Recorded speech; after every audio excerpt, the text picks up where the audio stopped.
Welcome to this explainer. If you've ever stared at a really complex electrical circuit diagram and just felt this sudden wave of anxiety, you are absolutely not alone. But today, we're going to change that. We're going to take a calm, grounded look at the invisible, perfectly balanced rules that literally power our modern world. So let's just dive right in and demystify the magic behind the outlet together. Think about it for just a second. When you plug in your laptop or, just turn on a desk lamp, how do millions of invisible charged particles know exactly where they're supposed to go? Like, why isn't it just total chaos? Well, we're asking this because it really helps to look at electrical circuits not as some jumble of intimidating math, but actually like a flawlessly organized microscopic city grid. There are no traffic jams, no accidents, just pure, graceful flow. And to understand exactly how this microscopic city operates, we really just need to learn its basic traffic laws. So here is our roadmap for today. Number 1, the basics, current and voltage. 2, mapping electrical networks. 3, Ohm's law in action. And 4, Kirchhoff's universal circuit laws. All right, starting with section 1, the basics, current and voltage. Our absolute foundational concept here is electric current. Now, as our source notes define it, current is simply the rate of flow of electric charge over time. Think of it kind of like water gliding steadily down a gentle stream. The water itself is made of charged particles, specifically electrons, and the current, that's just a measure of how many of those particles are actually passing a certain point every single second. Next up, we have electrical potential, which, let's be honest, we basically all just call voltage. If current is that flowing water we just talked about, voltage is the gravity, or maybe the pump, that actually makes it flow. Our sources strictly define it as the amount of work required to move a unit positive charge from one place to another. But simply put, voltage is the invisible driving force. It's the motivation that gently pushes these charges right through the wires. Because without voltage, those charges literally just sit there, completely at rest. This simple mental cheat sheet is great for anchoring these abstract ideas into the real world, connecting the invisible forces to the actual units we use to measure them. So charge is measured in coulombs, the flow of that charge, which is current, is measured in amps or amps, and that driving pressure, voltage, is measured in volts. Keeping these three straight, that is honestly the secret to feeling completely confident when you're looking at any circuit. Within our electrical city, every single component has a very specific job to do, and we can neatly divide all these circuit parts into two simple roles. On one side, we have active elements, like batteries or voltage sources. These guys generously supply energy to the circuit. On the flip side, we have passive elements, like resistors, which just calmly absorb, dissipate, or store that energy. It's this really perfect, harmonious relationship of give and take. Moving right along to section 2, mapping electrical networks. Okay, so this wonderfully clear, hand-drawn network diagram from our source materials really grounds the theory into actual everyday student notes. Just like reading a map of a new city, this diagram shows us exactly how different paths connect to form a complete journey. I know it might look a little bit like a maze at first glance, but it's actually highly structured. Let's break down the 3 main features they've highlighted here.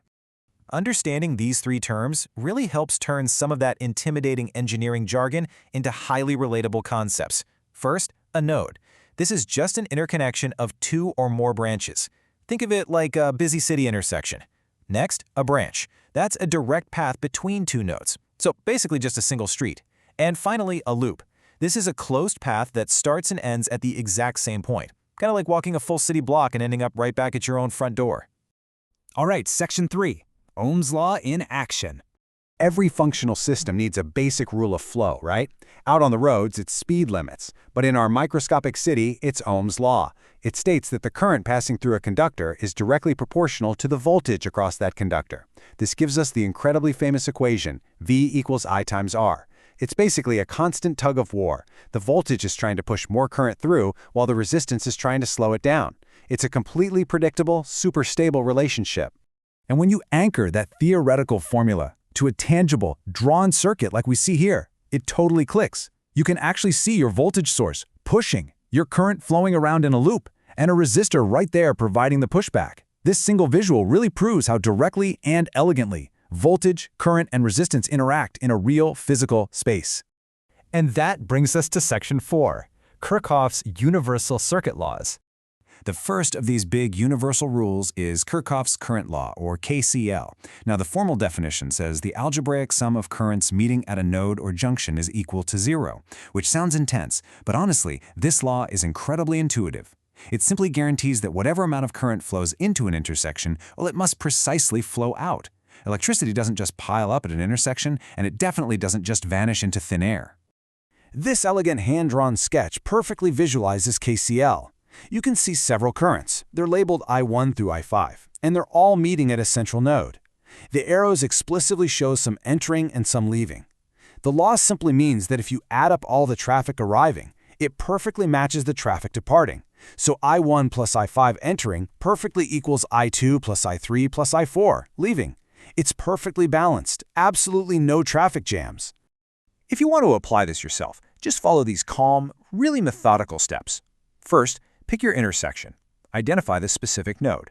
Second, count any current pointing toward the node as a positive number. Third, count any current pointing away from the node as a negative number. And finally, step 4, to set their combined sum to 0. By following this simple little checklist, you can instantly make sense of the flow at any busy intersection in any circuit, literally no matter how complex it looks. Now, the second universal rule is Kirchhoff's voltage law, or KVL. This law states that the algebraic sum of voltages around a closed circuit loop must be 0. If KCL was all about the traffic, KVL is all about the energy. It tells us that as you complete a full trip around a closed loop, the energy supplied by the active elements is perfectly, evenly balanced by the energy used up by the passive elements. Check this out. If you visually trace this simple loop from the source nodes, starting right at the battery, you gain a certain amount of voltage. Then, as the current travels through resistor R1, then R2, then R3, that voltage drops or gets used up. By the time you get all the way back to the negative terminal of the battery, every single volt has been accounted for. The initial voltage from the source is seamlessly distributed across the resistors. It really is just nature's perfect accounting system. So what should you actually take away from all this? Well, when you look at circuit boards with their countless wires and tiny little components, it is so easy to feel completely overwhelmed. But as we've seen today through Ohm's and Kirchhoff's laws, electricity isn't chaos. It's a perfectly balanced system of invisible flow. It follows elegant, highly predictable rules that are just as reliable as gravity.